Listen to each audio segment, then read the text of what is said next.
We're grinding the gears of Final Fantasies 1, 2, and 3, and their place in Final Fantasy XIV in this issue of the Carbuncle Chronicle.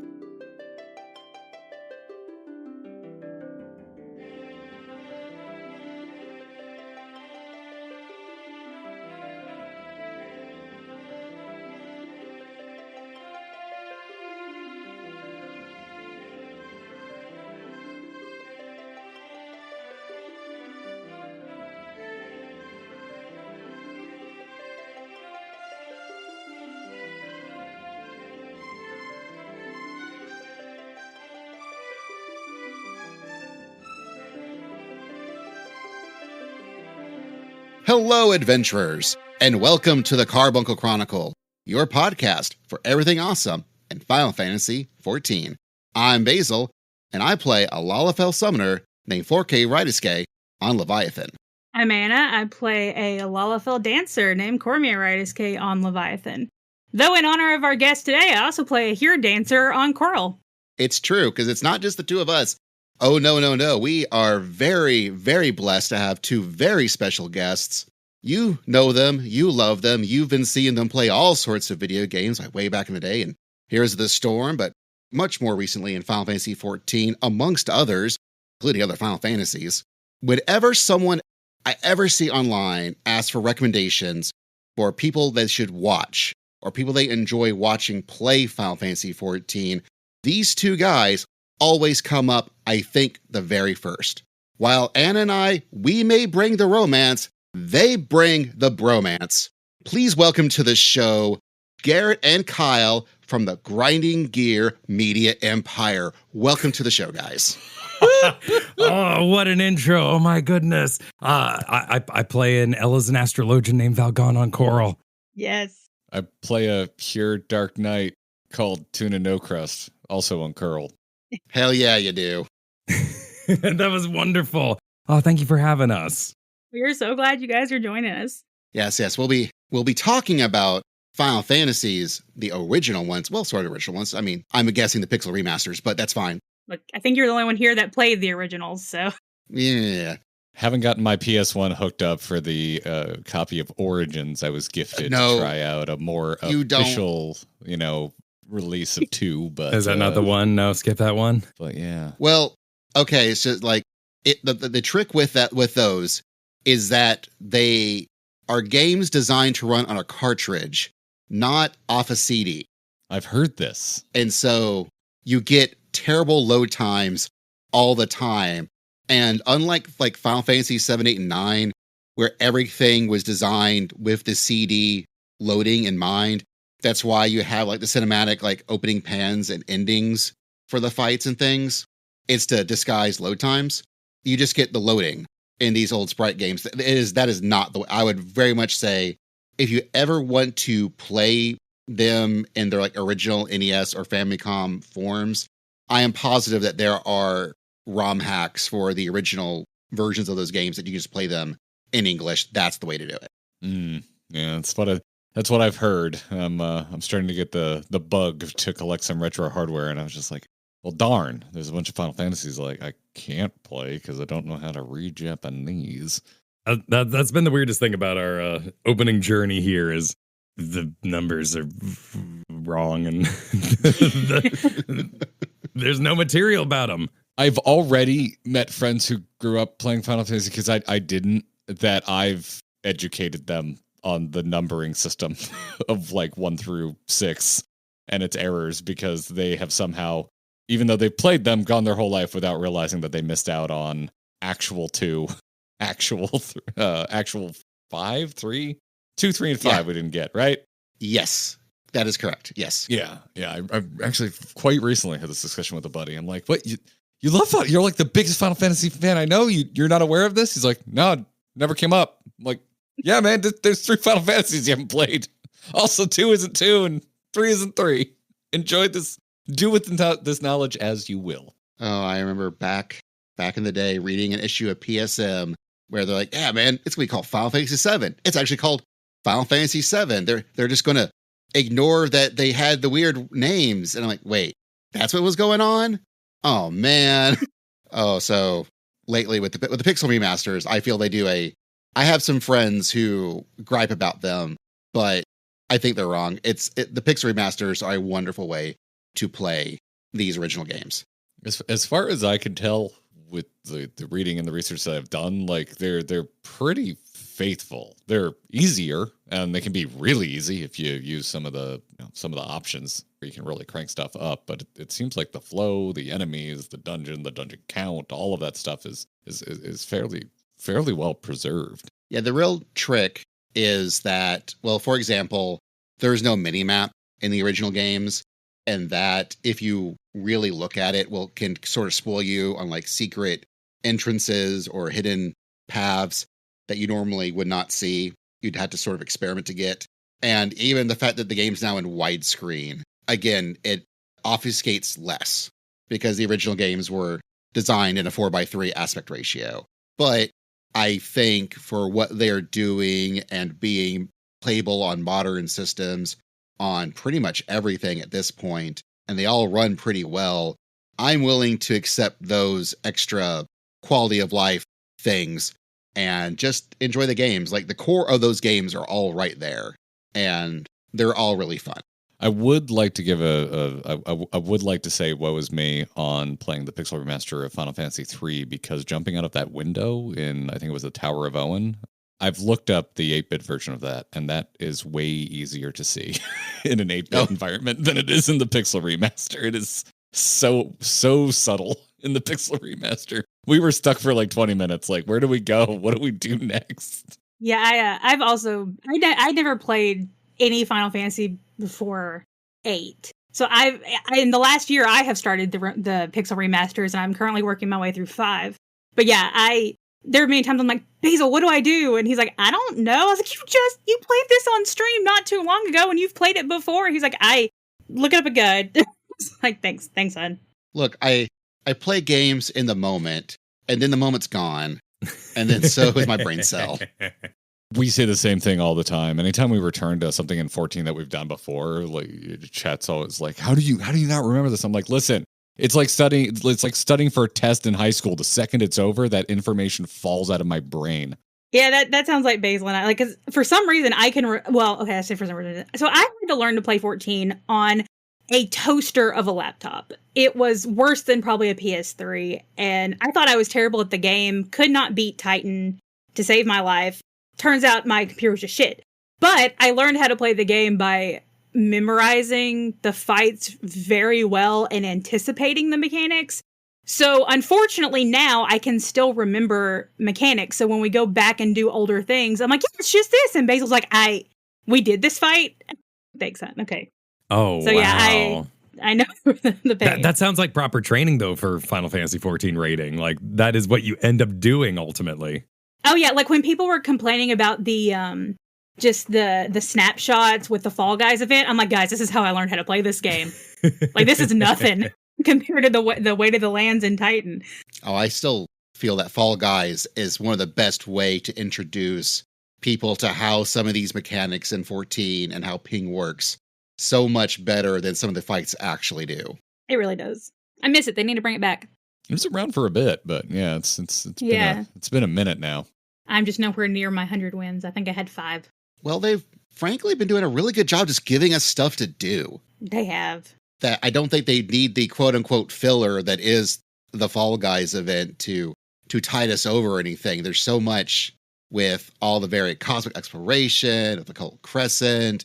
Now with this awesome new deep dungeon they just introduced, there's so much to do in 14 that if they added Fall Guys right now in this moment in time, I'd feel like, no, y'all, please, I'm full. I'm good. Yeah, you guys will learn. We are not the norm, I guess, Final Fantasy 14 fans. When people say there's nothing to do in this game, I'm like, you're not playing the game. Like, I've been playing this game for 11 years. I still have so much to do.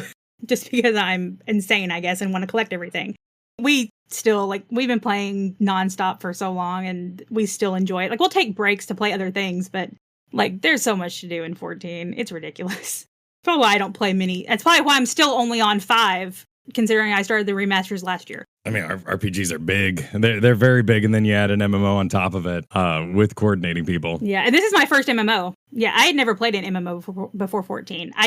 When Basil, he and I first started dating when Realm Reborn came out, and he was like, "Hey, we really want to try this. We played WoW for a long time, and so we wanted to get into a new MMO." And he was like, "Would you mind playing it with us?" And I was like, "I've never played an MMO." He's like, "It'd be fine." I'm like, "Okay."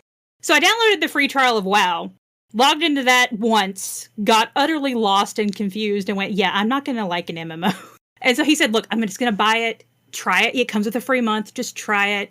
If you don't like it, you don't have to play it again. And now I'm currently working on M8S. So, dang. That's a pipeline right there. My goodness. Oh my gosh. That one is, we've had the worst luck with our raid group. We are currently missing a tank. Like, we had a tank and a healer had to leave due to life issues. So we're still stuck on the first the tether mechanic in phase 2. That's where we are right now. So. Oh yeah. Oh, geez. That was quite the experience. Let me tell you. I don't think I will ever forget my time with M8S. I was very proud of you guys. I was incredibly upset that y'all beat it before I did, but I was very proud of you guys. Oh, we had such an amazing shot caller. We were just dancing chickens, really, at the end of the day, like running with our heads cut off. No, y'all were incredible. That was intense. That was a performance, and since then we haven't tackled too many extremes, but I'm really excited to get back to those. Much like you said, there's just so much to do, like a sticker collection. I had this old Pokemon guidebook from Nintendo Power. You would take the stickers out of the back and put them in the book when you collected the Pokemon. And that's what extremes feel like. Like, you might get a mount, you might get a weapon, but does it really matter? It's just a fun fight to learn. Oh yeah. I mean, that I have had to buy so many mounts with 99 totems, but they're all so much fun. And like I said, I've been doing Sphene with my extreme group, and I farmed it. I did it. I got my mount. I didn't want to think about it again. But then we started this group to get every extreme mount. And so we're doing it, and it's fun. Like, it just depends on who you're running it with, and all the Ice Bridge memes. Like, it's been a good time. Oh my goodness. The idea of, wait, is that anyone's first extreme in your group? Or No, we've all been together. I think some of them, their first extreme was Zodiark. So we started with Endwalker and got all of those. And that was their first extremes. Thinking about the difficulty of Zodiark versus the difficulty of Sphene Extreme is insane. Yeah, this group has absolutely, they've improved so much. I've told them I will happily take them into an ultimate fight, which I just cleared my first ultimate a few months ago. I did UCOB with, there's a Discord that does events. Whoa. And yeah, so they're actually going to do the Fru, the newest one, the end of the month, and I'm looking forward to that. But yeah, I've told them, I said, I believe I could bring you guys through an ultimate. I think they are so good, and they learn so well. The biggest thing is having people that are willing to learn and willing to put in the time, and they're all good at it. Yeah, it's like really just like an attitude check and a plays well with others check more than anything else.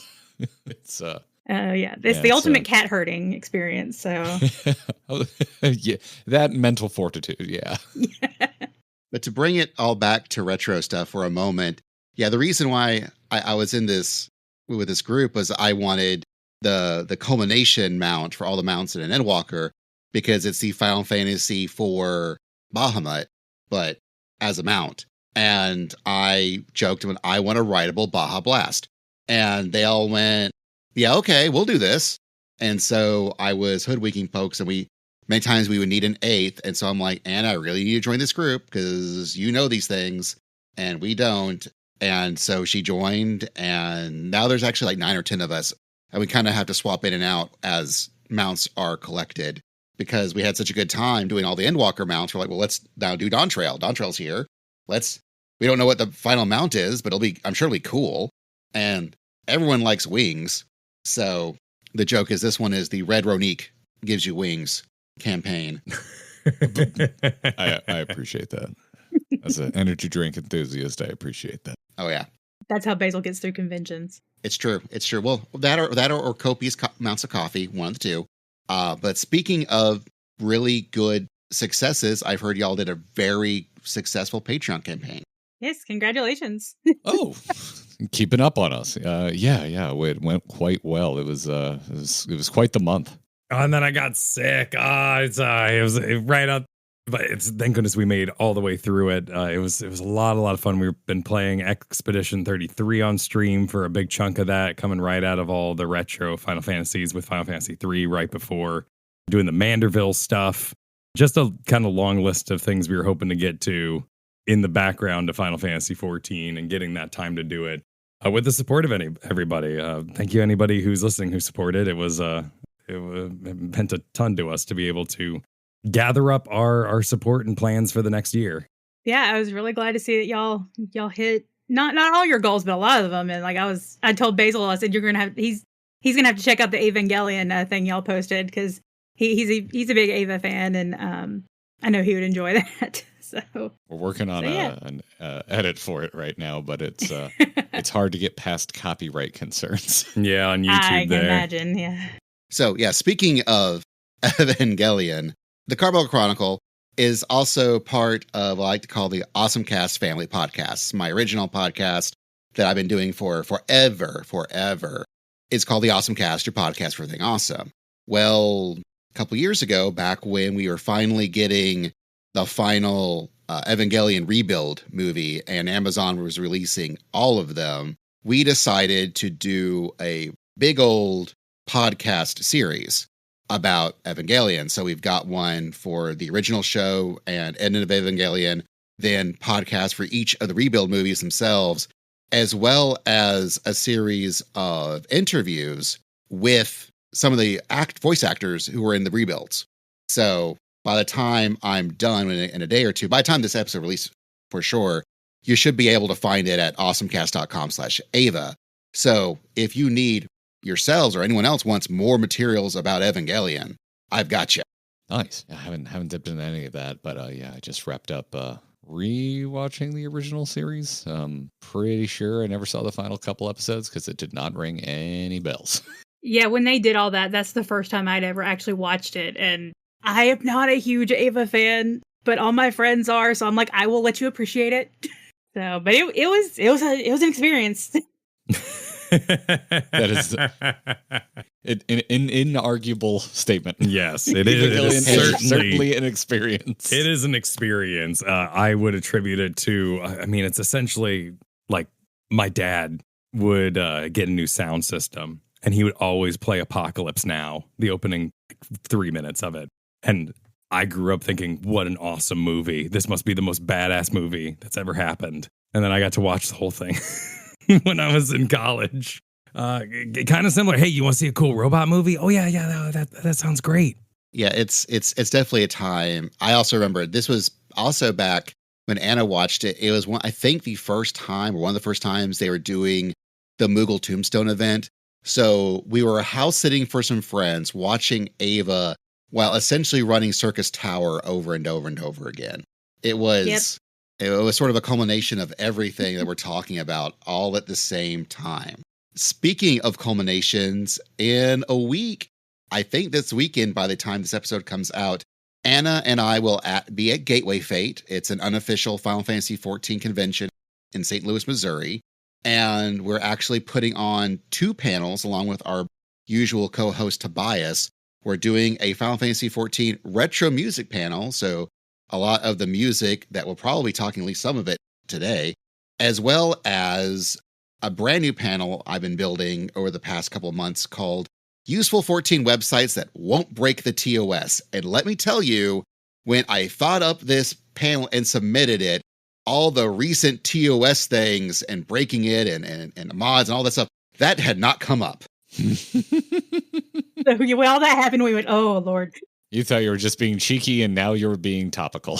Exactly. Yeah. I didn't realize how prescient I was going to be. Been a year for that. I mean, there's usually at least 2 major controversies in regards to breaking TOS, I feel like, per year, at least since I started playing. Yeah, you're right. Yeah, this one was pretty spicy this year. Yeah, I was thinking back to like the Omega Ray things with the whole, satellite strats, or whatever they called it, and UAV Online, that was probably my personal favorite. It's also the first one I really paid attention to, but I just found the whole debacle pretty entertaining as someone who wasn't affected by it in any way. Right. Oh, and I also do at some various conventions in the Southeast, like at MTAC and at MomoCon. I used to do it AWA back in the day. I would just do sort of a generalized Final Fantasy XIV panel where it'd be an overview and talk about some of the expansions. And I also would include some helpful websites so that people would always afterwards come and talk to me about them. And they'd have a couple of the websites that they liked. And they were really glad I brought up this website, or they never heard of this website. And so I thought, well, we're going to Gateway. It is nothing but 14 sickos. It's going to be great and amazing. And I'm looking forward to it so much that I thought, well, this focusing down on this topic might be useful. And then again, everything happened. And I'm like, well, okay. Even more now useful. I feel like I'm an oracle. Okay. Good job, me. So we're really excited to be going to that. Because, and Basil knows, I watch you guys because y'all are so positive when the 14 community is not a lot of the times right now. And I will say online, I'm sitting here going, okay, I can't deal with 14 people anymore. But in person, everyone we've ever met in person has always just been so amazing. And so I'm looking forward to going to this convention to see like the good 14 fandom. So it's going to be exciting, I think. A long drive, but going to be exciting. That sounds, that's so healthy. Getting to do a convention a year, like we used to do with BlizzCon, getting to kind of step outside the internet and get to put names to a face, or just see in general people hanging out and having a good time. It lets you rebuild that wall, because so much of the internet, like you can't take it too seriously. It's just inner thoughts, and even more so inner thoughts of that exact moment. That person might not even feel that way 10 minutes later, but now it's immortalized in text. Yeah, I always think about how negative I would get back when I had a more traditional office job. And I was, engaging in video game discourse online. It's like, well, the second I got home and I was playing the game, I was in a good mood again. But like when I was, locked at work and was thinking about the game but couldn't play it, and just like I was more than happy to just get into arguments with strangers on the internet. It's just surprising to me because if you ask online, how was Dawn Trail? People are going to be like, oh, it was terrible. Absolutely terrible. But if you go talk to people in person, they're like, that's pretty good. Story was fine. Story was good. It wasn't, Again, Garrett, I know you are. I am an Ascian sicko. I love Emmett. I love anything Ascian. So this was not my favorite. I loved Endwalker and Shadowbringers. This can be the next 7 hours of this podcast if you want. I told Basil. You just want to be a dork about Ascians. I'm here. Let's do it. Yeah, I told Basil, I said I would talk with you about Ascians for hours and Sailor Moon and Yu-Gi-Oh! With Kyle for hours. Nice! I would be so down with that. But yeah, so no, it's not my favorite. However, Basil has said it's probably his favorite expansion. Damn! Yeah. So, I'm not sure I've met one yet. You're my first. Well, here you are.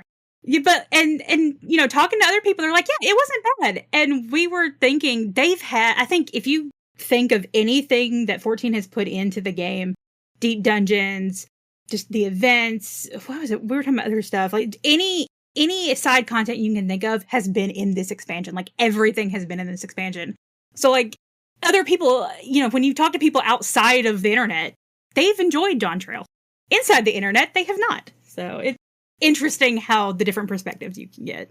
Yeah, I always wish there was some way to get any sort of metric on like folks that attend cons and how vocal they are on just any sort of internet community message board or just even like YouTube comments. Like, because I don't know, like hell of a week to tell me I'm positive.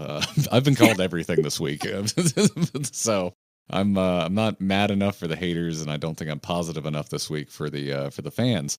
But I don't, like, even when we put up something that's divisive, it's like, I can look at metrics that don't involve people directly leaving a comment, and like usually it's pretty standard. Like, we had a big 7-3 talk this week, and I caught a lot of flack for it, but it was great. To pull YouTube metrics, like the like ratio was really healthy.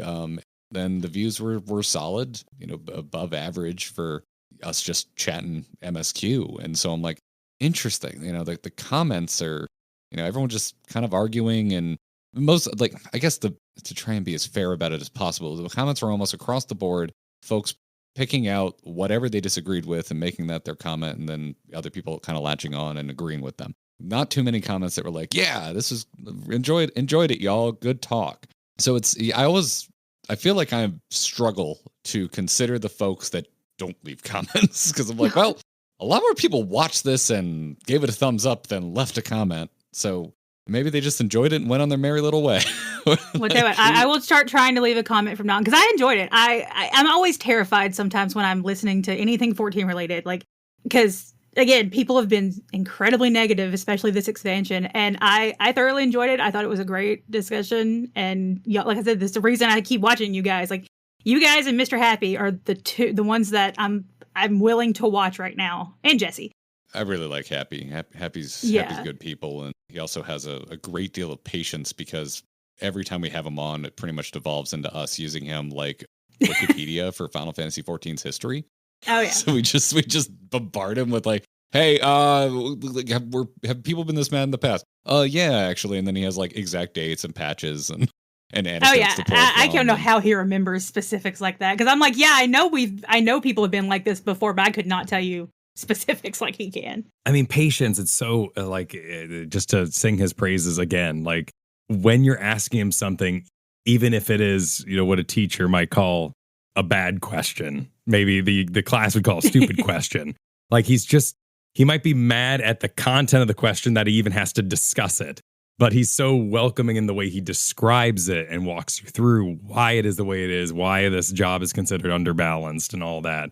He's an amazing resource as well as just a cool guy to hang out with.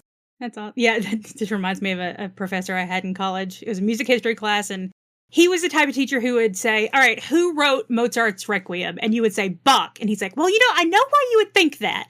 And he would explain how that could have been a correct answer, even though it absolutely wasn't. So yeah, anybody like that is just up for sainthood, in my opinion. Yeah, and it's not anyone's job on the internet to be kind and have empathy and transform a disagreement into a curiosity. But it's so cool when people are able to do that. And we also love getting to talk with Jesse about the similar thing because he's been through so many different gaming communities and seen so much over the course of his YouTube career. That bit of reference kind of lets you know that things are going to be okay. And with this expansion, there's so many people still just living inside of it who are having a phenomenal time and finding their ground. You're seeing new streamers and new content creators enter the game every single day, quest through that big, long MSQ and still have the parades and the welcome parties and all this. The people who type comments aren't the same ones sitting there thinking about the con this weekend, sewing their cosplay. Yep. And I'll still remember this was at the Nashville AnimeCon, Middle Tennessee Anime Convention, MinTech, where we're doing the 14-1, and I go, and I think, and I don't know yet because it's not done yet, but right now, Dawn Trail is shaping up to be possibly my favorite expansion yet. And there were a couple of people who walked up to me after the panel and went, oh my God, I never thought I'd hear someone say that, but I kind of agree with you. And I'm like, yeah, Dawn Trail rips. Like, I liked the first half. I liked the second half. I've been enjoying the patches. So I really, my thoughts of Dawn Trail is that it's a really extremely well executed One Piece story arc where, and what I mean by that is that Wook Lamont, she's not Luffy, we're Luffy. The Warrior of Light is Luffy and the Scions are Straw Hats. And we're off to a new place with a princess or prince or someone in tow that they have a problem in their land and we're going to learn about their land and then we're going to solve their problems. And they're going to grow up with us along the way. And at some point, it's going to be out of their control. They're going to ask us for our help. And we're going to say, hell yeah. And we're going to go, we're going to gumu no freaking bazooka into the enemy's face. And then we're going to have a big party afterwards. It's going to be awesome. That's Dawn Trail. I know very minimal about One Piece. I've seen the Netflix show. Same. I've seen one episode of the Netflix show. Basil and my nephew are huge into it, so I hear about it all the time. It's also when I explain to people that Avatar, The Last Airbender, it is anime, but not how you're thinking about it. No, what Avatar specifically is doing, it's Gundam. It's a 52-episode Sunrise show where also Dawn Trail does the same thing, where your first 15 to 20 episodes is table setting. It's world building. it's introducing things. And then just when you feel comfortable, you got a handle and everything, that's when they do the little twist.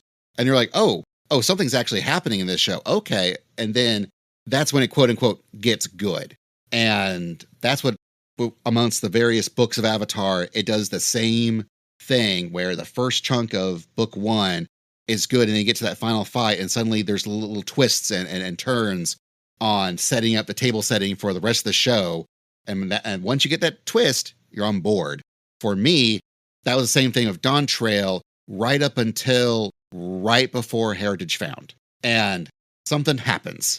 And I won't say anything because spoilers, and I don't know if people listening to this, because we're talking about older stuff, they might not be current with Dawn Trail, but something happens. And at that point, I'm like, oh, I was enjoying myself. Now I'm locked in. Hello, weave this tale of Wook, Lamont, and Sphene. Please, please, please. Go on. I'm trying to find what do we call that video at that time? It was essentially when Dawn Trail popped off, and we made a video at that kind of. It was called Finally. I have to assume it was around Solution 9. Yeah, and right now I'm reading through the Mistborn series, and Sanderson is very much a pop off kind of author. Mm-hmm, mm-hmm. And then we've been playing Expedition 33. Like it's so many things when you digest them in your own bubble. It takes you an unnatural amount of time. I remember we were going through A Realm Reborn and even Heaven's Ward, and I would use the analogy a lot to Garrett of just like, when you're reading a book and sometimes you just go, oh, and you put it down. You're like, you just can't, it changes characters. It goes to some other side of the world you just weren't prepared to even think about and just go, I can't right now. And then you come back, you're a little fresh and you're just like, oh, this is how this ties into the greater plot. And Final Fantasy has always been very detailed about its ability of where everyone is, why they're doing what they're doing, and how long maybe even the travel time took them to get there to do that thing.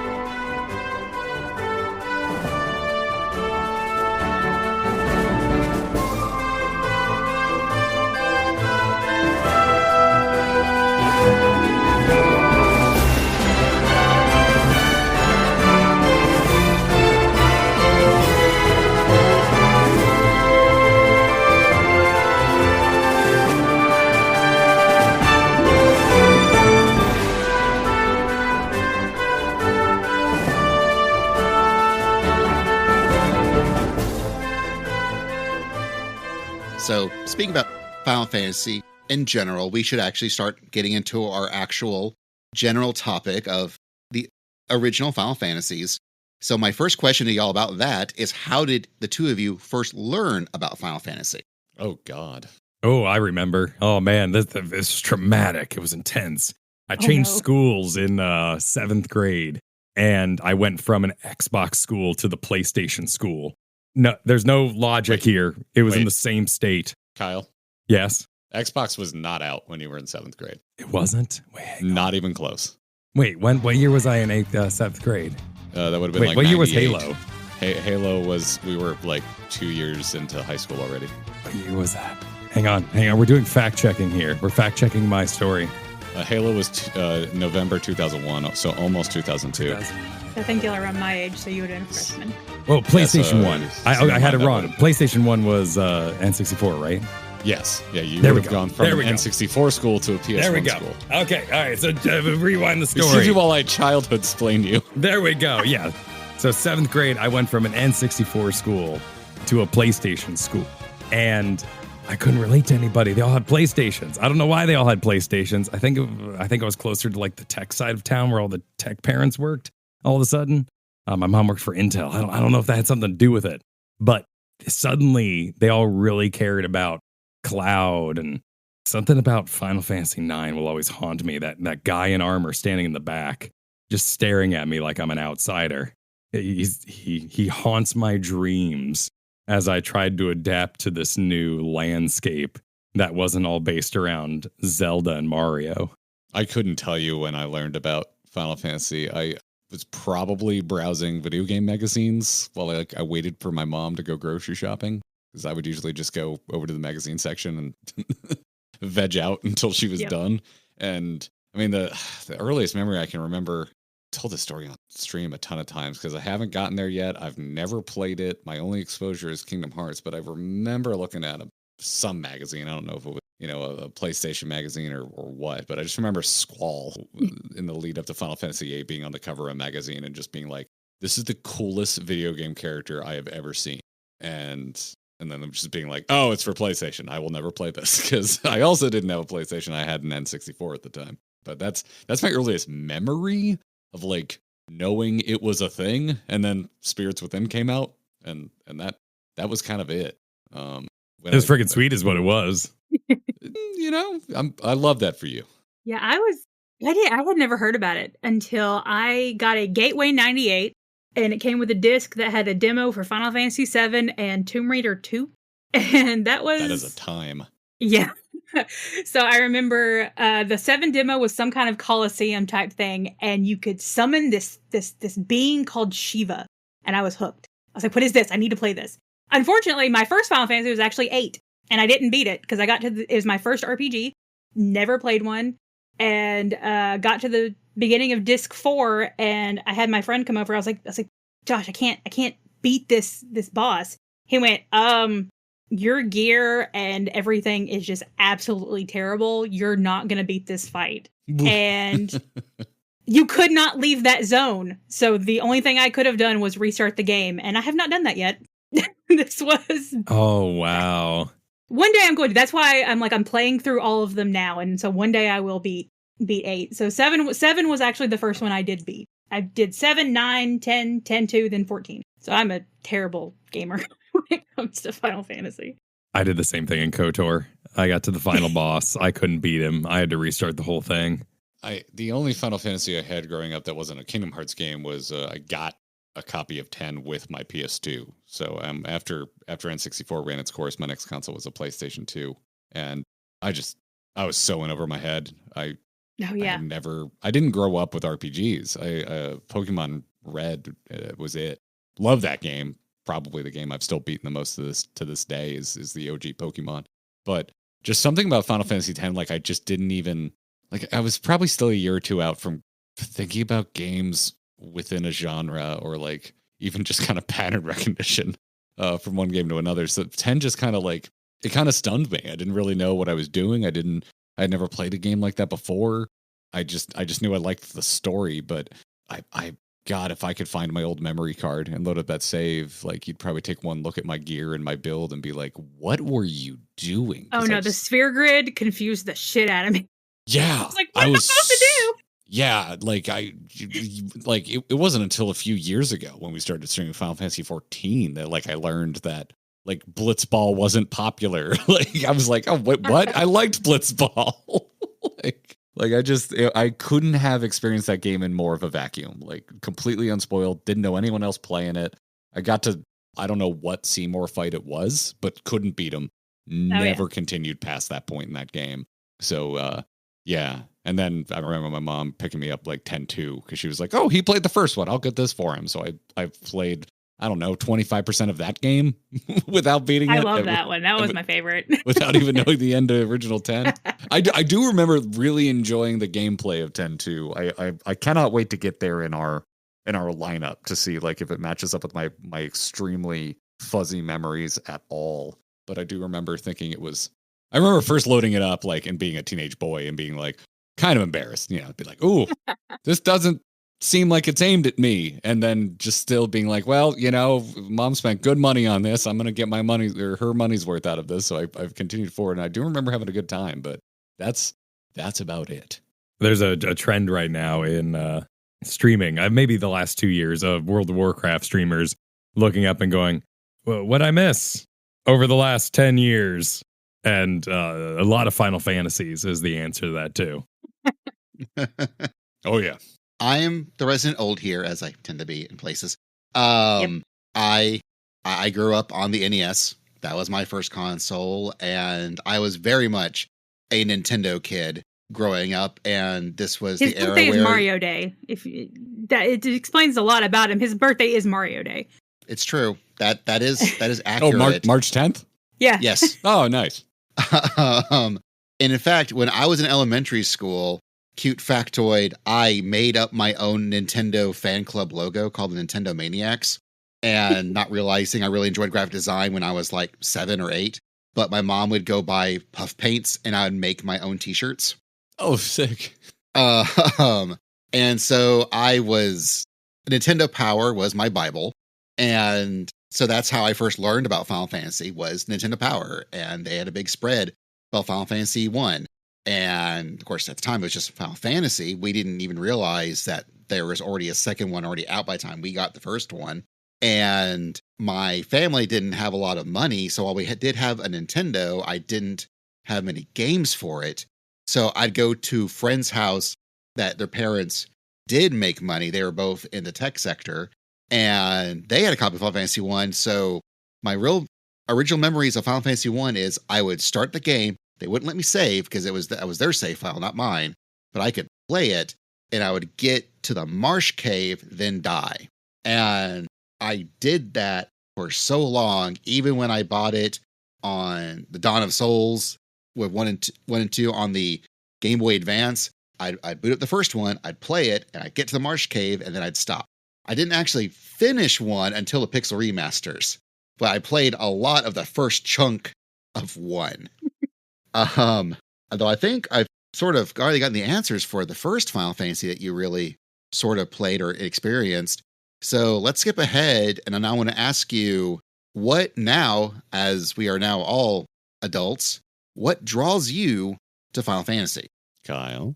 No, I was holding out for you, man. Oh, okay. I mean, All right. it's how do you say it without being too cheesy? You know, the mature stories, like actual stories in video games that process the characters, and then on top of it, a magic system that works within the world and is often tied to those emotions. That adventure is very clean cut. You know, usually you got to kill God or something at the end, or the bad guy, the emperor, or something along those lines. But sometimes it is all and none at the same time. And in that sea of games that can be so pulpy, can be so cheesy, like your Resident Evils as well, it's fun to have a game that takes itself so seriously while still allowing those moments of fun. And to me, it reminds me most of reading a book. Granted, sometimes in Final Fantasy, you're reading a lot too. So I mean, it might be part of the satisfaction of feeling like you completed a thing. I'd say that, yeah, that first and foremost for me is the characters, particularly with Final Fantasy XIV. That's definitely what kind of endeared me to it. So it's been interesting, if not a bit challenging, revisiting the earliest entries because they're not particularly character driven. Yeah, I think y'all get the similar experience that I do of reverse nostalgia with the older ones, in that I play them and I go, oh, hey, this is in 14. This is this in 14, and getting to see, you know, where it came from. But I'm always being excited to see something I know from 14. Like when I got to Pandemonium in 2, I was excited to see the differences and all that. So yeah, I the stories have been incredible. They're my favorite. Oh, if we're talking just about old ones too, just the monsters. Like it's so off the wall.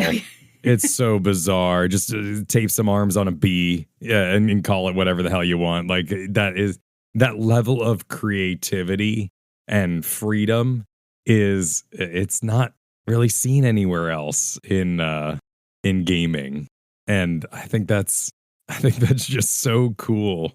I know Basil does you did the Akira Toriyama panel last year after he passed, and I think there was a moment he was showing like concept drawings of monsters in Dragon Quest and then what they became, and seeing like because I know a lot of them are very similar to what's in Final Fantasy, and I'm like, just seeing the creativity is just like, what were you thinking when you came up with this? Like what brought this type of inspiration? So. Well, and that's what and that's kind of one of the magical things about Final Fantasy in its design is you have all these real world god names, you know, maybe even, you know, places or references in history, but then it's also giant squid. That's called that ancient god's name. You know, like don't reinvent the wheel, just keep moving. But also I'm glad you gave yourself a basis. Like there's always a Shiva, but it's not necessarily always going to look the exact same way game to game. I mean, Ifrit is a great example of that. Oh yeah. Yeah, for me, the first Final Fantasy I played from start to finish, well, at the time, going back to the weird numbering system they used, was, for me, called Final Fantasy II on the Super Nintendo, which we know now as Final Fantasy IV. And y'all haven't gotten there yet, but for me, that was the moment that a piece of media broke my brain. I know for a lot of folks, it might be the original Star Wars movies, where I was at the right young age, early teen, not teens, but like 11, 12, maybe 13. And I am playing this and, oh, this has a story. Oh, these characters are doing things. Oh, that happened. Oh, media can make you feel things. Oh, wow. This is kind of amazing. I didn't know that. I was just a dumb little kid, and now I understand the concept of a larger world. And it was that video game that did it for me. So by that point, I was then hooked. The crystals, the chocobos, all the things, like it got me to the point where it's funny, Kyle, you mentioning the N64 school and then the PlayStation 1 school, because as I've said, growing up, I was just a Nintendo fanatic. I was the guy who would go and be like, no, actually, blast processing is just a marketing term. Thank you. Sonic moves that fast. He could move that fast on the Super Nintendo just as well on the Sega Genesis. And then the N64 came out, and I loved going to Toys R Us and playing Mario 64. And I hadn't chose my next console yet, or to save up or anything. But realizing that, one, the next Final Fantasies were going to be on PlayStation, not Nintendo, but also the next Castlevania game was going to be on PlayStation and not Nintendo. Maybe start going, I don't know about this. Then what happened to me was I was talking to a friend, and he spoils a character thing that happens in Final Fantasy VII. Chances are you know the one. And I went, dude, what the hell? And he's like, what? You've been playing it? I'm like, no, Seth, I have not been playing it. He goes, what are you talking about? Seth, I'm broke. My family's broke. We can't afford a new system right now. I'm still playing my Super Nintendo. I don't have a PlayStation. Come that Christmas, he sold his PlayStation to my mom for cheap, along with his copy of Final Fantasy VII, because he felt so bad. Oh my goodness. What a bro. Oh, good old My Seth. goodness. Yeah. So I became a PlayStation guy after living so much of my life, just my entire life, thinking about it for me at the time as a kid and moving over. For me, it was like a moment where I'm like, I guess I'm doing PlayStation stuff now. I guess that's me now. It's my personality. Okay, so I'm not a Nintendo guy. I'm a Squaresoft He's still a Nintendo guy. Don't let him fool you. I still am a Nintendo guy. Absolutely, 100%. We had a Switch 2 day one. Yeah. So my next question, because this is, for me, looking online, a popular internet question, because people can't decide what a Final Fantasy is. What do you mean it's an action game? What do you mean it's like Devil May Cry? What do you mean it's this or it's that? So when you think about what Final Fantasy is, what does it make you think of? What do you think makes a Final Fantasy? That's a good question. That is a good question. Chocobos. Yes, gotta have the chicken. Sure. I wasn't expecting you to be so singular and literal. I liken it to Star Wars. I think of it as like grand scale adventure that is bordering on operatic, and it's just very romantic, and not necessarily literally romantic, but just kind of just in the depiction of its world. I completely agree with that. Now, if you're baiting us whether it's turn-based or not, that is a very complicated discussion. Yeah, no, we. Oh, I also like. Yeah. We like 16, so don't worry about it. Is it an interesting discussion, Kyle? Is it interesting? I find it more interesting because of the longevity of the workers who often continue to make these games and their desire to innovate. and their desire to create something that they themselves would want to play, rather than a team continuing to try to recapture nostalgia or make the same thing over and over. And that is fascinating. That right now my brain is so Expedition 33 tuned. I'm like, just do that. Make this. I had fun being Clive, but let's do this one now. Yeah, I remember playing 10 and I was like, oh, like it's still turn-based, but a little bit not. And I was confused. But quickly I was like, okay, this is how it plays. Like, I just got to adapt.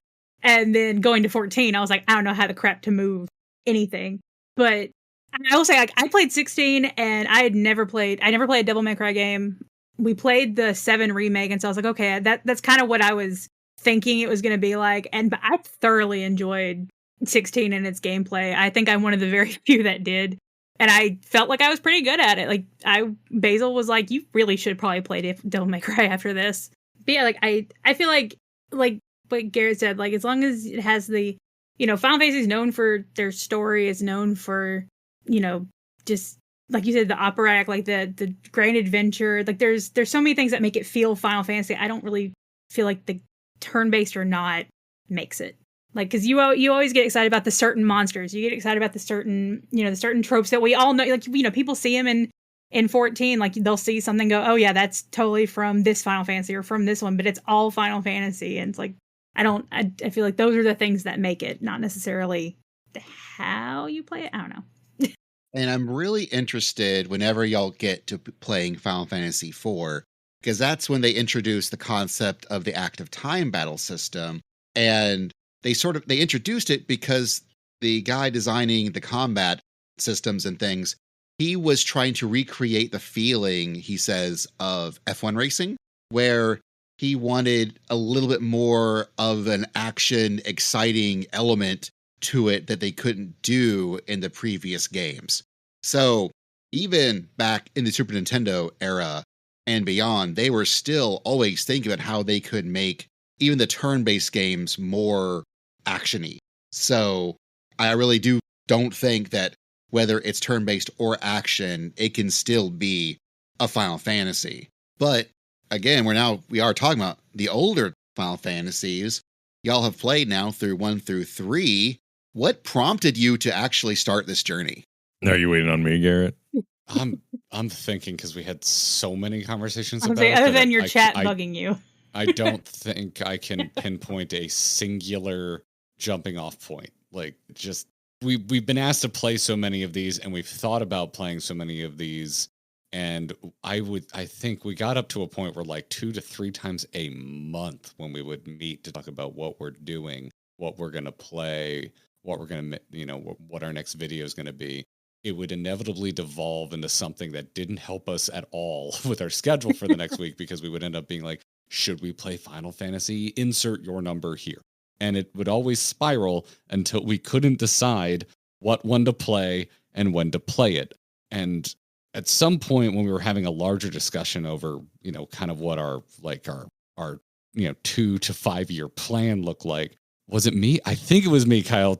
Jump in if I'm wrong, but I'm pretty sure I literally put my hands up and just went, what if we just play them all and we just do it in order? I couldn't even tell you anymore, man.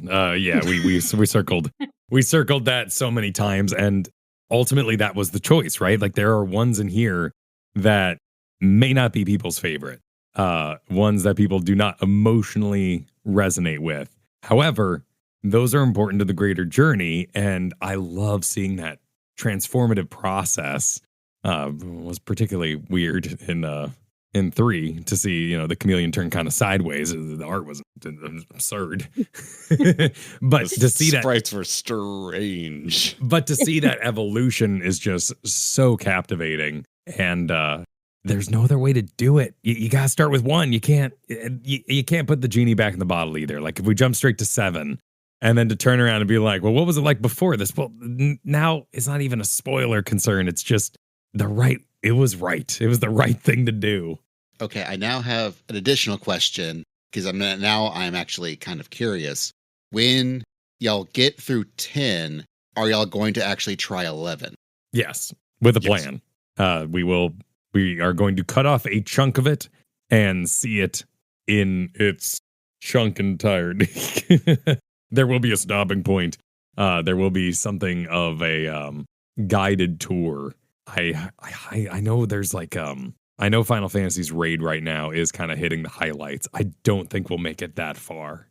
Basil, so the group that we do extremes with, they had what was it, a month where they all played 11 because one of the group is through another podcast that he listens to, and one of the hosts there is an 11 sicko, like absolutely loves it. So he wanted to get more people into it, especially with the raids coming out for 14, and so he got into 11 for a month, and I'm sitting here watching him, and I'm like, nope, just nope. It does not look appealing.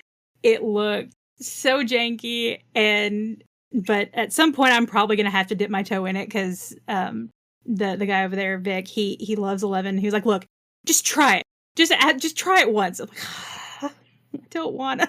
But if I'm doing a playthrough as well, I'm like, I need to do something in 11. I don't want to just skip over it because I remember when 11 came out. I remember after 10-2, I was super excited for what the next Final Fantasy would be. Found out it was going to be an MMO, is going to be online. And I'm like, I can't do online. I had AOL. It was dial-up. It was terrible. Like there was no way my internet could handle that. And I didn't think my system at the time could even handle it. And I was like, I'm not going to be able to play 11. I can't play 11. This is the first Final Fantasy I'm going to have to skip. And then I didn't even get back into it until 14.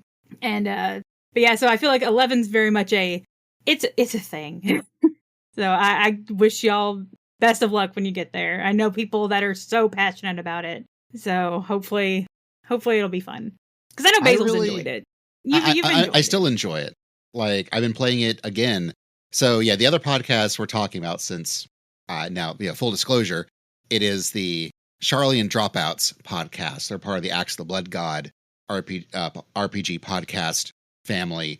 And one of the guys there, Victor Hunter, he started as a 14 sicko, then thought, well, I'm going to go back and try 11. And he really fell for 11 as well, like today, modern times 11, because retail 11 now is not what 11 was back in the day. And your dog is whining. That she's been. And so last year his whole idea was the campaign, he called it, was asterisk except 11, because he was getting real tired of people going like ranking all these Final Fantasies and then ignoring 11 even exists because it's quote unquote and the MMO one, even though 14 is also the MMO one. And 14 also sometimes I'll still talk to people who go, yeah, but it's the MMO one. I'm like, yeah, but you can do the whole free trial and you can play mostly by yourself at this point. Like you could give it a shot. And they're like, nah. But I was able with that group. We all decided to play 11 because when I first tried 11 was back when it was new and current. And I had a real bad experience where the person I thought I was playing with, they were already max level at the time. And they plopped me on a server that apparently was predominantly played by Japanese people. They were doing it there to practice their Japanese, and they didn't adequately explain the steps I needed to take to actually get through the first dungeon. And so I tried playing it for many months, several months, and just failing at it because I didn't understand the one person I had to go talk to in a city to actually progress the plot. And eventually I'm like, I can't do this. I really like summoners. I like summoning things. I don't know. And then a buddy of mine went, hey, I'm playing World of Warcraft now. They've got a warlock. You can summon stuff there. How about you just come play World of Warcraft with me? And I went, sure. And he was like, look, we'll actually play together. Don't worry. And I'm like, and we did. And it was fun. And long story short, when I first started playing 14, back when 14 hit PS4, Summoner played like Affliction Warlock, so it was like coming home. But yeah, okay. So at this point, this is now our spoiler warning. And by say spoilers, I mean spoilers for Final Fantasies 1, 2, and 3, and their equivalent bits in Final Fantasy XIV. So we're going to take a break, and we're going to come back, and we're going to talk about those things. We'll be right back. This is the Carbuncle Chronicle.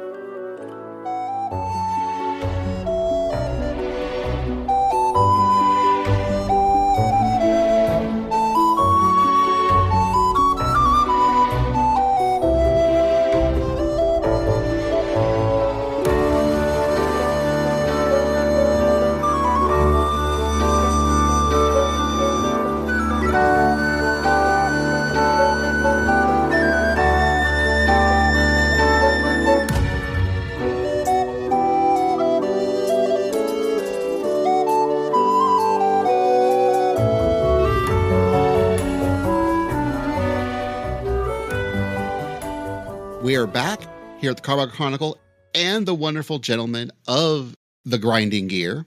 And we're talking about Final Fantasies 1, 2, and 3 and their place in 14. Just warning y'all, again, we are doing spoilers. And our spoiler food this time is chicken fettuccine, which is flat, thick pasta smothered in a rich cream sauce with tender slices of chicken thigh. This food offers bonuses to critical hit, vitality, and skill speed. It was introduced in patch 5.4, Futures Rewritten during the Shadowbringers expansion, and it was included the Matoya's Relict dungeon, which features Master Matoya, who is a pretty awesome NPC in Final Fantasy XIV, but also in Final Fantasy I, which is our first game, because of course, like we mentioned earlier, you gotta go in order. And Final Fantasy I is, well, the sort of foundation of all of Final Fantasy that we know it. It gave us the initial set of jobs. It gave us the 4 crystals. It gave us airships. It gave us time loops and robots. So when people say that you're not supposed to have science fiction in your Final Fantasy, it's been there since game number 1. Shocking. Speaking of Matoya, I remember when I got to that cave and it starts playing Matoya's theme, and I was like, I know this. I think that was my first Leo point, as I like to call it. Yeah, it has been fun going through that. It's like not why I'm necessarily playing it, but I don't mind it when it happens. I am useless on music though. The folks were so disappointed when I played 3 and I didn't pick out that Grauha's theme was yoinked from it. I was just like, I couldn't hum you a single bar. I don't remember. There's too much music across all of Final Fantasy.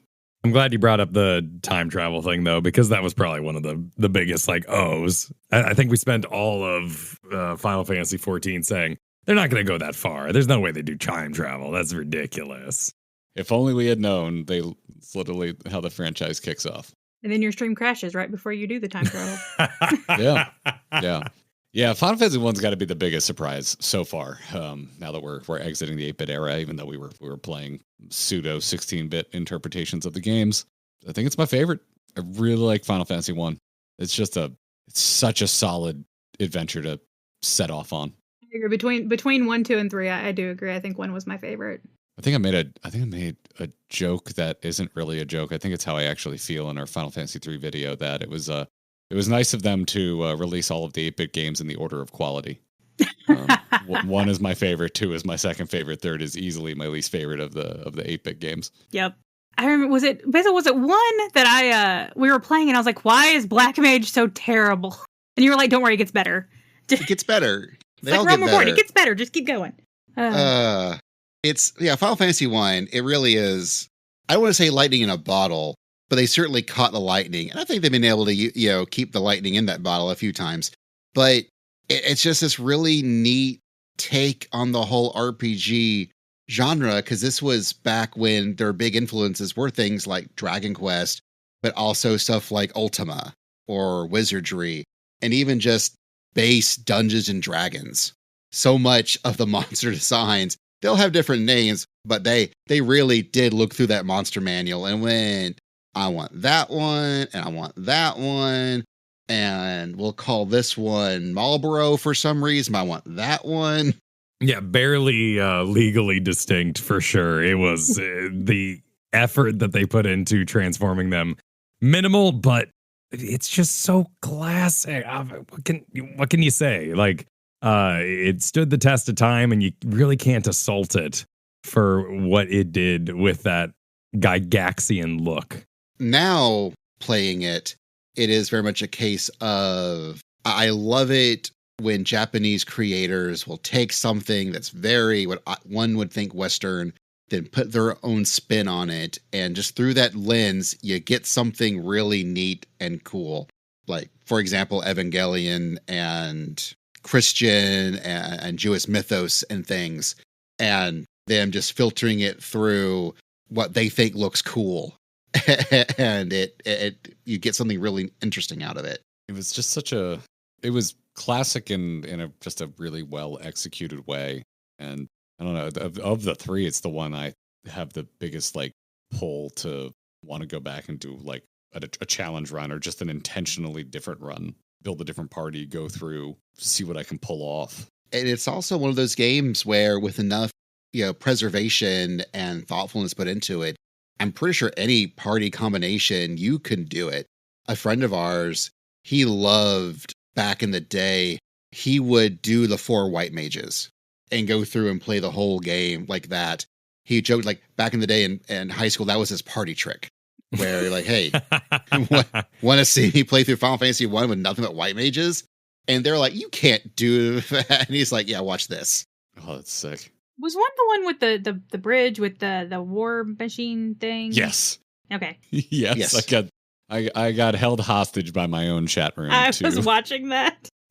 I felt so, because I had actually recently done it, and I was like, oh no. And then I was traveling when you did it, Kyle, and I think it's the only time in my life I rushed somewhere to watch you do something I've done. Like I rushed back to my hotel room that night so I could watch you hit the bridge in Final Fantasy 1.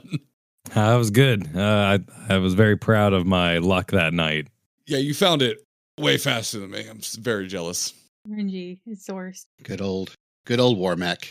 I forget what they call it now, but I remember it being War Mech at the time. And it would just eviscerate people when they'd get there.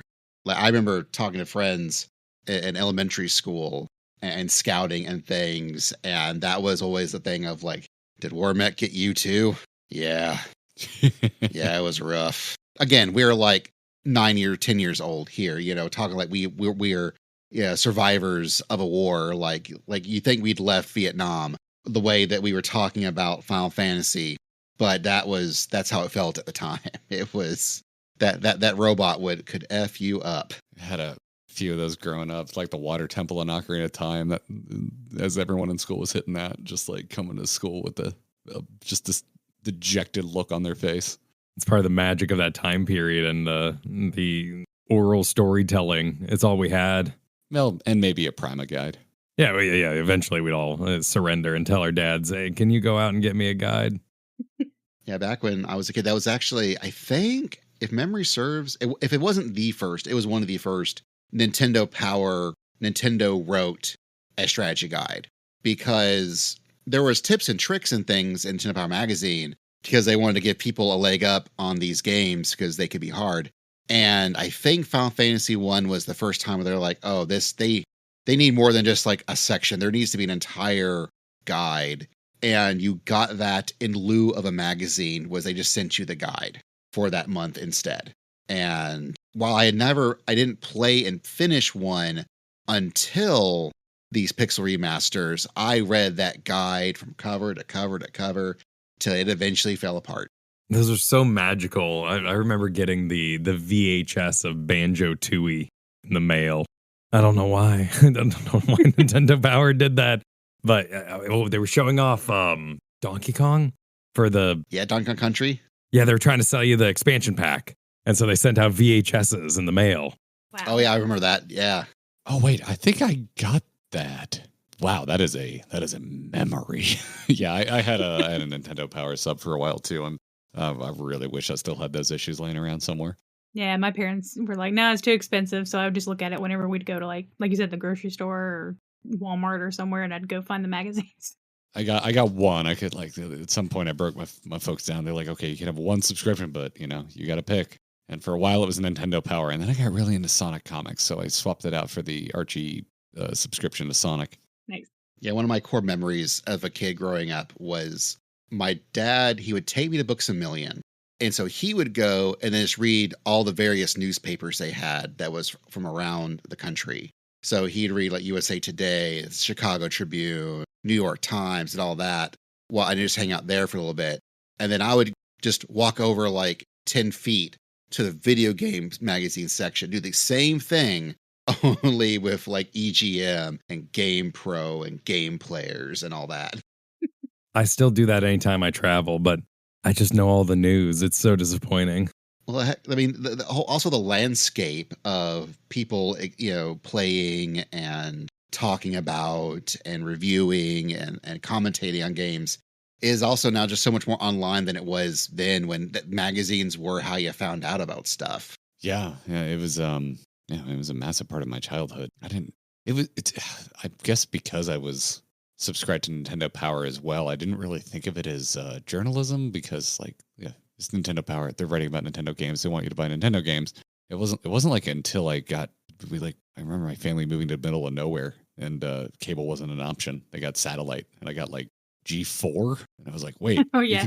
you can review video games, which I know. I know the feeling between Final Fantasy fans and the channel G4 is a little tense, but it was eye opening for me at the time. Just being like, oh wait, you can like, I don't know. I never really just like stopped and thought about the quality of games and why I continued playing some games over the other, kind of really until I got that random TV channel. Oh yeah, I remember finding that and I was like, there's a whole channel about video games?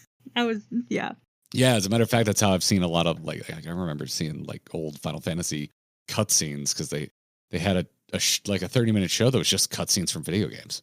Oh yeah, I remember. Like that was up there with finding out anime was on the Sci-Fi Channel like at 11 o'clock at night on Saturday, so I would stay up and watch it. I remember hearing stories about that. I definitely missed it, which I'm mad about in retrospect because it's like, well, I had Sci-Fi Channel. I could have been in on that, but yeah, I didn't get into anime until Toonami. And then I would stay up late to watch Adult Swim so I could see the uncut version of the Toonami run, which was like the most tiny amount of blood you've ever seen removed from a piece of animation. Yeah. But I thought it was cool and edgy, and it was cool that they said damn sometimes.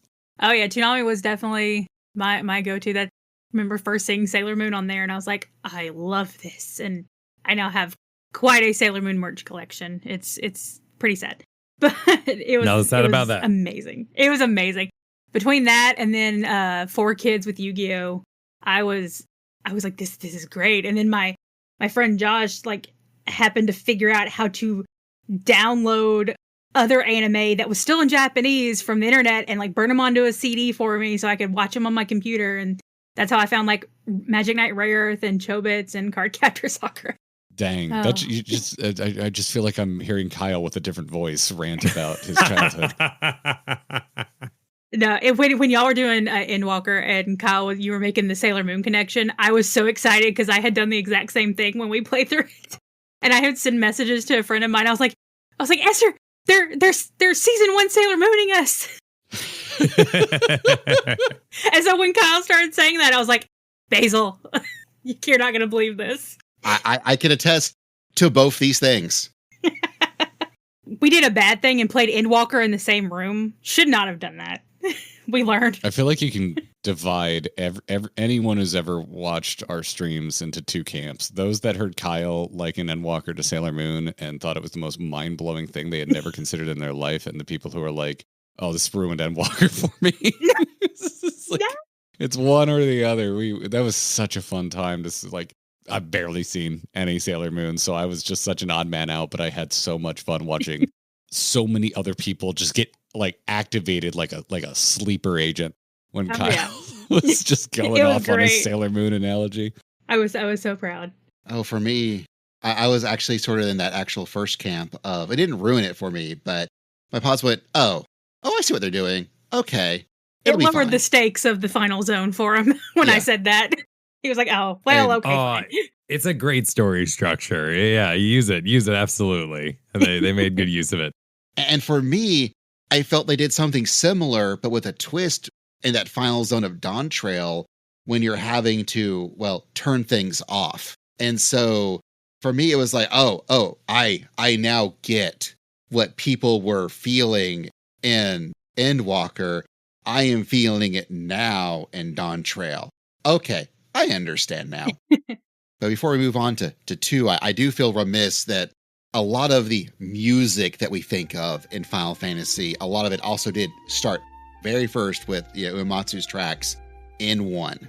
We get, the theme of Final Fantasy, or as a lot of people, we would call it the bridge theme, or even just the prelude, where he had to think of something up real quick and thought of a scale with some extraness to it. Even the victory theme and stuff. Like, there's so much music of Final Fantasy that we just take for granted. All did start with Final Fantasy 1. So for our wedding, of course, we had all of the nerdy music. Like, I walked down the aisle to Sailor Moon. No, I walked down the aisle to Uranus, but my bridesmaids walked down to Sailor Moon. But we walked back out to the Final Fantasy, the ending theme, I guess. We walked out to the theme of Dragon Quest. No, we walked out to Final. You walked into Dragon Quest. We walked out to Final That's Fantasy. Right. So like, and I knew about it from 14. Like I'd heard it, but getting to hear it in 1 was pretty emotional for me. So, but we did when they introduced us to at the reception. We did play the Final Fantasy XIV Victory Fanfare. Okay, I didn't remember. Oh, that. nice. That's awesome. My wife walked down the aisle to Zelda's Lullaby. So Nice. yeah, we got some video game weddings going on here. That was great. Yeah, it was. We even had like the Hildebrand music during the reception. And It's awesome. It was fun. And Papaya. Yeah, Oh, no. I love that's Basil's Papaya. favorite. That's Basil's favorite track. Nice. Yeah. Well, when I first played 14 back in the day, it was during one of the first few Hatching Tide events. I was telling them that's during the break. Yeah. Oh, okay, yeah. Where I thought that was just the music that played in Ul'dah for a while, because that's where I started out at.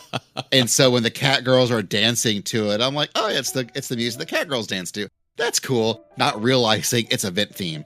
Oh, it's so good. Yeah, that is like low key one of my favorite tracks. It's just so it's like it's a cozy blanket. It makes me calm. I really like the Keiko's piano theme version of it that she did for one of the CDs they did, where it's like I'll have to look piano that up. tracks, I haven't half heard that. primals. Shoot, I'll have to go find that. I think all of that pulled might up be some on of those- Spotify now. Yeah, I pulled up some of those albums before, but I feel like I would have remembered hearing a piano rendition of Papaya. It's real good. I always tell people, if anyone looks out at FanFest, I'm like, yes, the primals, the concert is excellent. It's amazing. Definitely go see it. But do not sleep on the piano concert beforehand. Not just for the Soken doing his goof with the automaton, but Keiko's piano playing is just absolute amazement. Like, she is so good at what she does, and she does it very well. Yeah, we saw a little bit of it before we ran because we hadn't beaten Endwalker yet. Yeah. it was Like really we were doing sick. we were doing the Deep Dungeon last night, and there's a new piano arrangement of A Long Fall, and I was like, Keiko's amazing. Like, it was No, incredible. yeah. That sounds good. So Let's move on to Final Fantasy II, where for me, actual 2. This is the second Final Fantasy they made, originally on the Famicom. Then now, you can play it as Pixel Remaster. But for me, again, as an old, I remember things like Zelda 2, The Adventure of Link, Castlevania 2, Simon's Quest, where sometimes you would get old, NES games that the sequel is more like Mega Man 2, where it's just bigger, better. They figured out the kinks, and now, oh my gosh, this was amazing and perfect idea of what they were doing originally. But sometimes they go like Zelda 2 did or Castlevania 2 did, where it gets weird, where they're actually not sure what a sequel should be. So they start just trying some stuff. And I think for a lot of folks, that's where 2 gets, in my opinion, a bad rap. I find it a very interesting game. I enjoyed And it. it what's wild for me is that it also created an entire different video game series. Like Kwazu, who was one of the main guys behind 2, he went on to start making the whole Saga game series. So if you like how 2 plays, there's an entire video game series, folks, that you can play that I'll play a lot like 2. And I also didn't realize just how much more a story 2 had until I played it. Oh yeah, that was my big. I think it's a major reason why I think 2 is why I enjoy it so much more than 3 is the fact that it's like, oh, this has a proper narrative in the individual characters. Maybe sometimes it's as simple as Guy Speak Beaver, but Guy is Guy is a character, Guy is his own person, not just like a group of Onion Knights. Yeah, when I played it, I remember at one point I went, Basil, I think I need to go back. I need to figure out what Final Fantasy actually has the biggest death count. Because I felt like in 2, people were just dropping left and right. But I thoroughly enjoyed it. Oh yeah, it caught me by surprise. I wouldn't have been able to play it back in its 8-bit era because we never got an actual official release, but it probably would have blown my mind as a kid to just see that many characters just biting the dust through the adventure of the game. But 2 also brought us things. Well, 2 almost brought us Moogles. They had the design for the Moogle ready, but they decided where they're going to put the Moogles. It didn't make sense because it was like in a cave with like water and stuff. So they wanted something more quote aquatic. And as I understand it, that's why in that cave there are beavers. Huh. Which, if you also notice in the first, you don't find Moogles, but you do find beavers. Interesting. Yeah, I was really surprised when Basil said, "Oh, these are from 2." I was like, "What?" So that was neat to see when we got there. And that one also was where was that where Lolly Ho first came in? I believe so. Yeah. It might have been in 1 because there was dwarves in the first game. Yeah, I remember there I being. didn't remember it.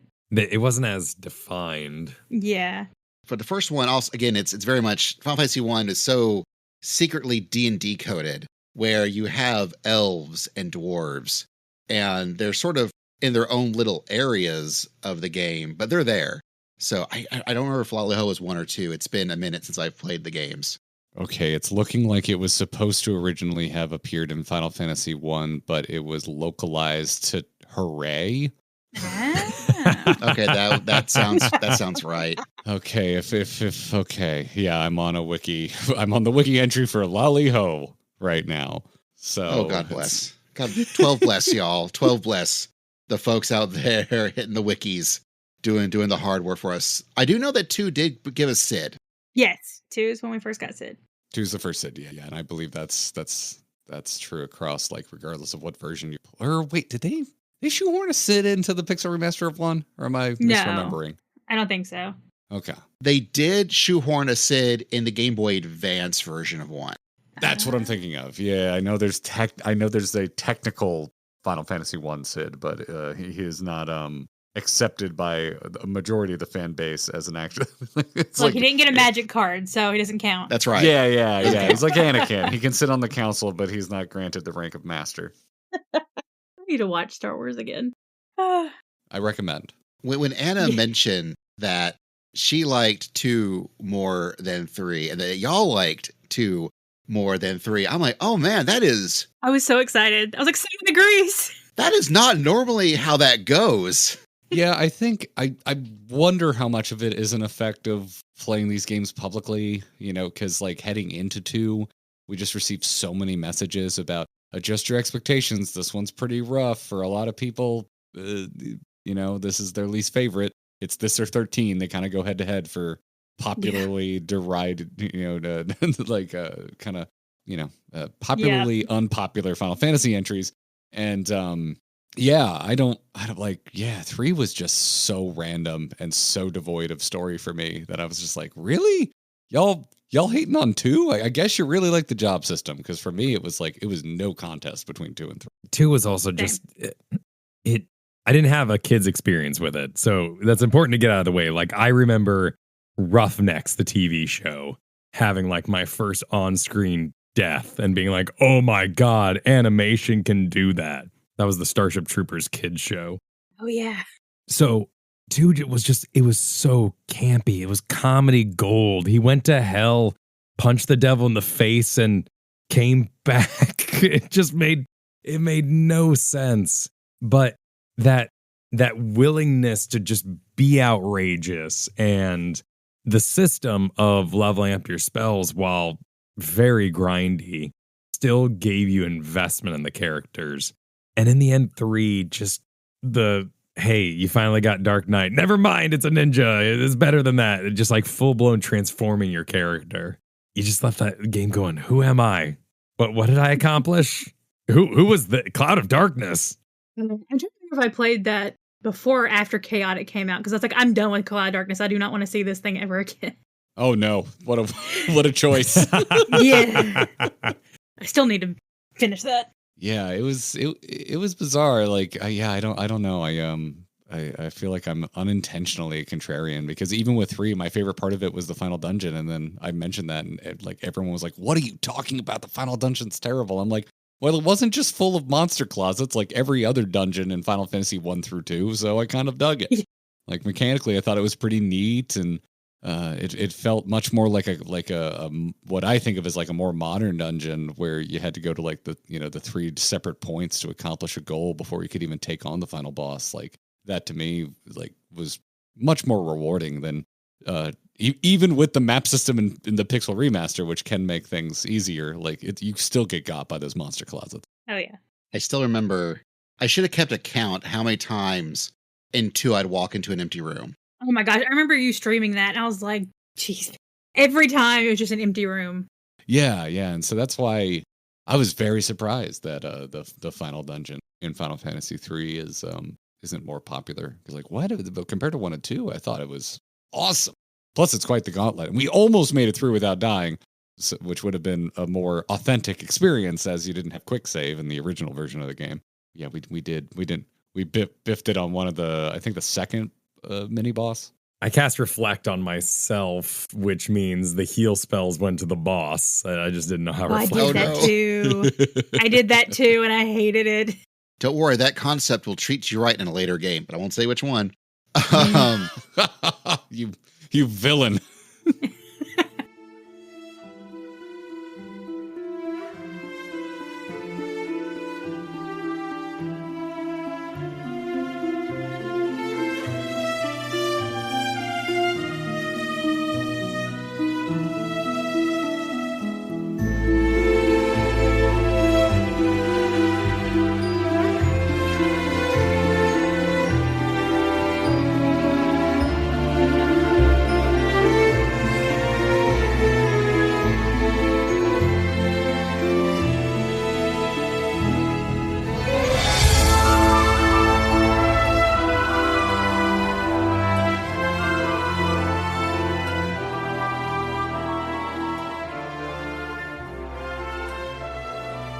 Something I did really like in 2 that I feel you see its permutations into 14 was that they sort of thought a neat idea would be to sort of include like the noun verb system of an adventure game, like a Maniac Mansion or what have you, into Final Fantasy 2, where you would have to say like keywords and things.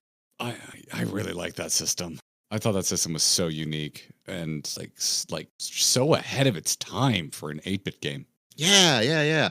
And I'm like, oh, that's where the whole Wild Rose thing comes from. Like that was for me was like, oh, now I understand why they kept referencing Wild Rose in 14 in random things. And shoot, even in the latest patch, the whole adventure game section really feels like they thought the whole idea of putting adventure game elements into an RPG is such a good idea. I wish more people would try that. Yeah, it's I don't know. I love a dialogue wheel. Like I adore Mass Effect, and also a big SWTOR fan. It's a solid MMO that does the dialogue wheel really freaking well. And so yeah, when we got to that point when that got revealed to us pretty early on in FF2, I was like, oh man, an 8-bit dialogue wheel. Let's freaking go. I love this.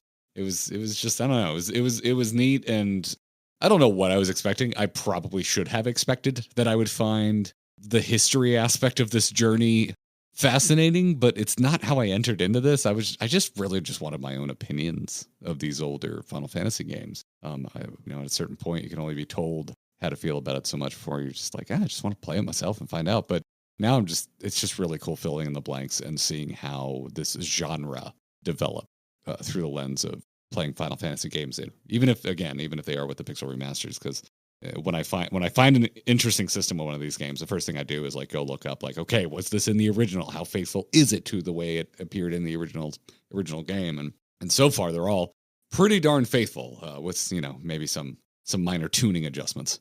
Yeah, I definitely agree. 'Cause for me, this version of 2 is also how I finally first played 2, because when I was a kid, my 2 is 4.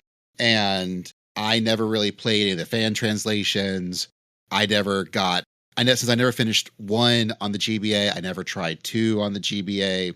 And so this was the first time for me to also play it. And I'm sure like y'all, I heard from a lot of people, oh, watch out 2. 2 is the weird one. 2 is the not good one. And I came away with 2 is a lot of fun. I don't see what people's problem with 2 is. I really enjoyed it. But now I also feel weird as we're going to move on to Final Fantasy III that I also really enjoyed. And I feel like I'm the positive one this time. I hated I hated the mini thing. Anytime you had to change Minnie or the frog or whatever to go in, so I hated that so much. It was so cute. It was. But like, well, what really got me was the job. Like, so the job system, I didn't understand it until very late in the game because Basil didn't actually explain it to me. And I was just like, why are there so many jobs? Like, this is someone that has every job in 14 at 100. And I'm sitting here going, there are too many jobs. Because I thought I needed to level them all. And he's like, no. He's like, this replaces this. This replaces this. I was like, why didn't you tell me that like hours ago? He's like, I didn't think to. I was like, thanks, son. Because for me, this was also how I first played 3. I never played the DS game. I was playing probably like Phoenix Wright or something at the time. And this was my first real experience really tackling 3. So for me, my brain just went, oh, there's this job, and now I'm getting a better version of that job. I start with Caller, then I move on to Summoner. Oh, this is awesome. I really feel like it's for me very, very similar to Final Fantasy 1. Where you start with your base jobs and then you trade in the Bahamut, the rat's tail to Bahamut. And he goes, all right, now you're badass versions. I'm like, heck yeah, I'm badass versions. This is great. And 3 gave me that same sort of feeling. Spoilers for 5, just to let y'all know, that is not how 5 does it. 5 gives you your jobs, and those are your jobs. Yeah. There are no better versions of those jobs. I was waiting for that in 5, and that never happened. I will probably like that a lot more then. So, yeah. What 5 does is the first chunk of the game, they more or less throw all the jobs at you, like in chunks, like 3 does. But once they throw you all the jobs, you kind of have all the jobs, except for like 1 or 2. So, and the whole idea of 5 is that you're mixing, matching the jobs and making sub-jobs, and the combination of jobs is what 5 really does to make the job system sing. It's not 3 where here's a bunch of jobs, so here's better versions of all those jobs. But I also feel 3 is really, really where they pull so much out of 3 to plunk into 14. That was where I was like, oh. Yeah, like I knew Crystal Tower came from 3 going into it, and I was like, okay, I'm ready to see what did they take from it. And then I got to Labyrinth of Ancients, and I went, Jesus Christ, I don't want to run Labyrinth of Ancients again. Oh, yeah. Eventually on stream, I ended up just saying, I acknowledge the song. I acknowledge this monster. Because I didn't have anything left to say. Like, what am I? Like, I couldn't become more excited because I was already there. This is all 14. Even stuff down to the Warriors of Dark. Yeah. So yeah. Just the minor tweaks, the amount of influence. It's exactly what I did with D&D as a kid. None of my friends played video games who played D&D with me, so I could just steal whatever I wanted. And it kind of felt like 14 at the very beginning said, hey, which Final Fantasy has no one played? Is it 3? Let's go with that. Yep. Well, I mean, Crystal Tower was, it was an Alliance raid, which they were all wildly themed and very rarely like directly tied into the main story of the game itself. And so, like, yeah, I just figured it was just a love letter to 3. And then much later down the road, they're like, wait, hold up. Crystal Tower is really cool as a story device. Let's bring that back. Let's do something with that. And then Shadowbringers really does, again, with the Warriors of Darkness, the theme Eternal Wind, just so much. I think Ishikawa is a big 3 fan. I have to imagine. And so just so much of 3 gets put into 14. And so from when I was playing 3, 1, I liked having all these jobs and then better version jobs thrown at me. But also, this is where the first reverse nostalgia really got me, where I'm like, oh, you got that from there, this there? Oh, I like this. Okay. And then the other thing that really got me in 3, the moment that really made me go, they did this on a Nintendo, was when you crash land into that city. And they couldn't just make a really big city, so they broke it up into 4 different little chunks that were beside each other. So you got this gigantic city, but in 4 neighborhoods. And I just was not expecting to see something of that scale in this old video game. That was very impressive. It was enormous. And it really spoke to how I feel like the game was meant to be played, which was exactly how I played video games as a kid. I would just get in Ocarina of Time. I'd jump on the horse because it was fun to ride the horse. And I have no doubt that if I had played this in a less see the story beat the game mindset, I would have said, hey, what does 4 monks look like? Can an onion knight fight the final boss? How high of a level is this worth grinding for and seeing what I can do? Yeah, I feel that way about a lot of these. I'm just like, if I had had this when I was younger, back when I didn't have nearly as many games at my disposal and I had to make a game last, I would have replayed these over and over again. Also, isn't 3 the one where do they update the overworld in 3? It gets much bigger. That's right. At a certain point. That's right. The airship was the way that they kind of kept you able to find new bosses and new enemy types. 2 was the one where they went in and replaced monster types on top of the old areas. And that was also really cool.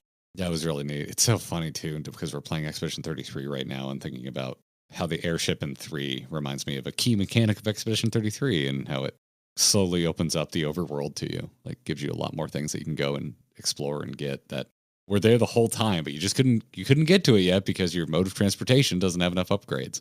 Yeah, like, I guess you're totally right that that large city is impressive, but I guess it didn't really hit me at the time. But what really impressed me was the final airship and it just being this home base. Again, the Mass Effect fan in me, like I'm like, oh my God, this is like a proto-Normandy and even more useful in some ways because it's like, oh, there's just a shop where I can just buy what I need on the ship and there's a place to go heal. And like, it really just kind of activated my imagination and reminded me of how many versions of this in later games are a key part of games that I love. Oh yeah, and later airships will do similar things, but because I had forgotten all about that until you mentioned it. Oh right, they did do that with the airships. That was really cool. Oh yeah, 3 was also a good game, but I also know that we've been talking for a minute, so I know that Anna's got to go do things. I'm sure y'all have things to do.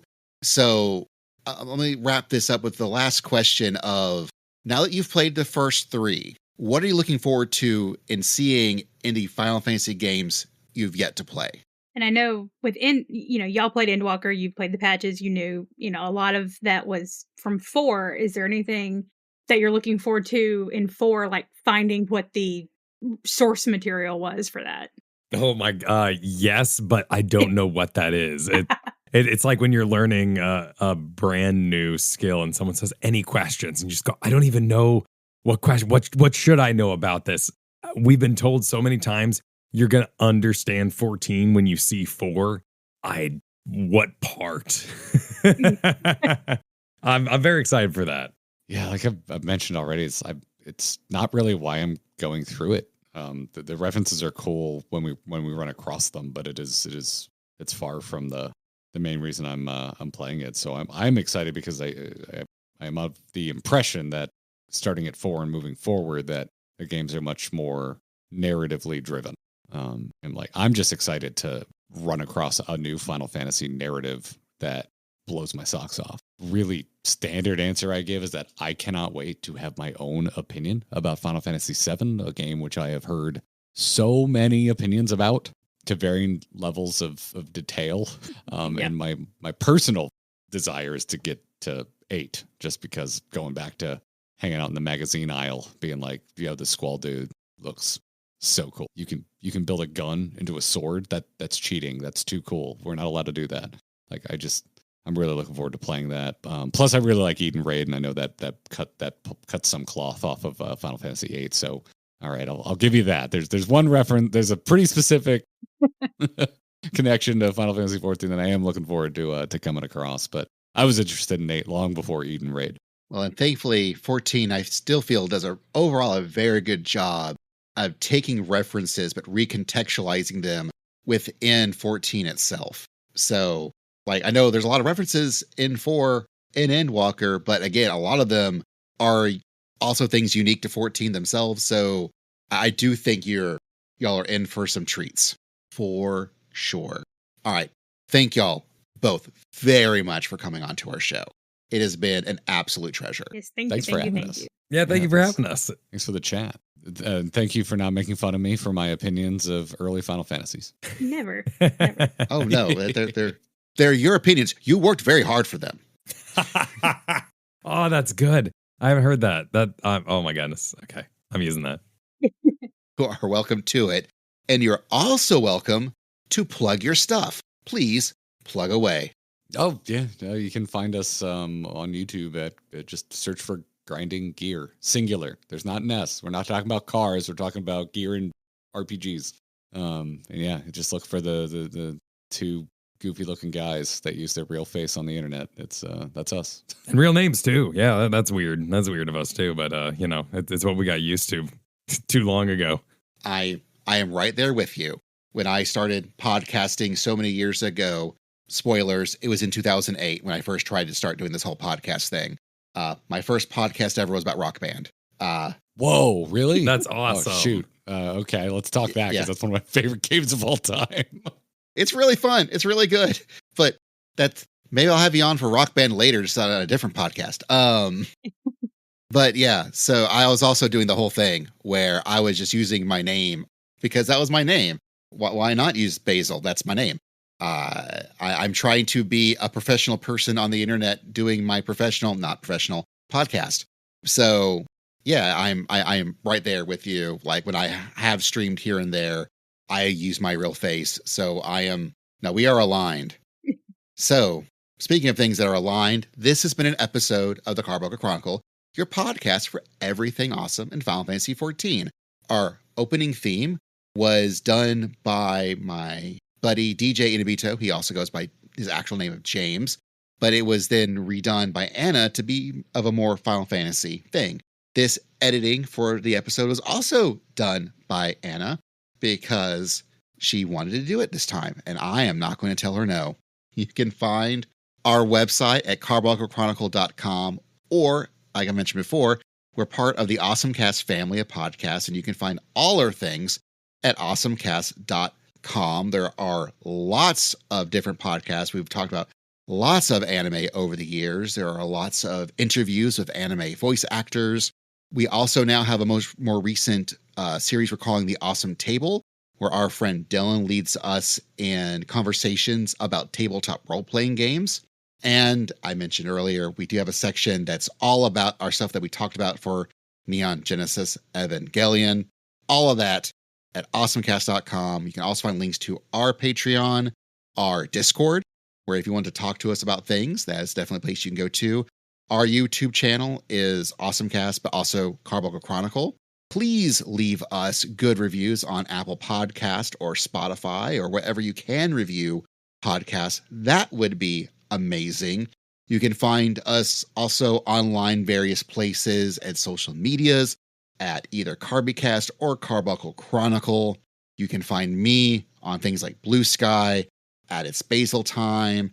You can find Anna at Angel Darkfire, where the middle A is missing. But again, thank you, Garrett and Kyle and Garrett, for coming on, talking with us. Thank you, Anna, as well, for heading this up and getting this whole thing together. Thank you, everyone, for listening. And never, ever forget, you tank the Bone Dragon up north.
because we're on Primal, and that's honestly don't know what Crystal does, but yeah, in Labyrinth of the Ancients, we always tank the Bone Dragon up north.